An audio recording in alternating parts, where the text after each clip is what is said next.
The family of a Buffalo woman who was murdered in her home 3 months ago, standing side by side with Republican politicians today, once again voicing their support for changes to the state's controversial bail reform policies. Loved ones of Amanda Thompson joining State Senator Rob Ortt and Buffalo mayoral candidate James Gardner. They all believe new legislation sponsored by Ortt could be a solution. The PROTECT Act would give judges a tool to evaluate whether violent offenders should be held or released ahead of their trial. 7 News reporter Taylor Anthony amplifying calls for change tonight. Well, Amanda was very loving, very caring, very smart, very successful, and an amazing mother. Amanda Thompson, a mother of 4, was shot and killed on the front porch of her Buffalo home back in July. Her ex-boyfriend, Ricky Crouch, is accused of pulling the trigger, just 5 years after being released on parole for a 1997 murder conviction.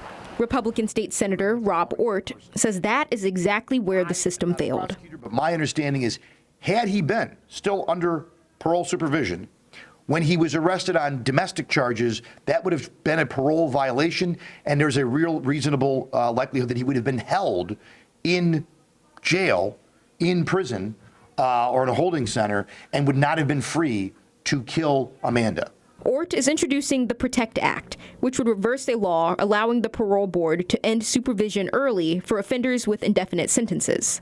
Recent studies from the Data Collaborative of Justice shows that while overall recidivism rates have stayed stable, rearrest rates have risen among high-risk groups with recent violent felony arrests since bail reform took effect. We wanted to speak out because we're hoping that no matter Democrat, Republican, Independent, whatever you are, do the right thing, protect other families.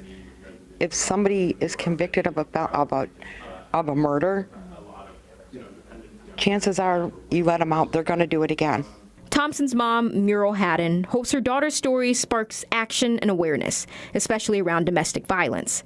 She says knowing where to turn could save someone else's life. If it's going to protect another family or another woman or another man from going through what we're going through, it's what Amanda would have wanted. I'm still waiting to hear back from Governor Kathy Hochul's office on the legislation, but if you or someone you know is experiencing domestic violence, here are the resources available to reach out for help. Taylor Anthony, 7 News, Buffalo.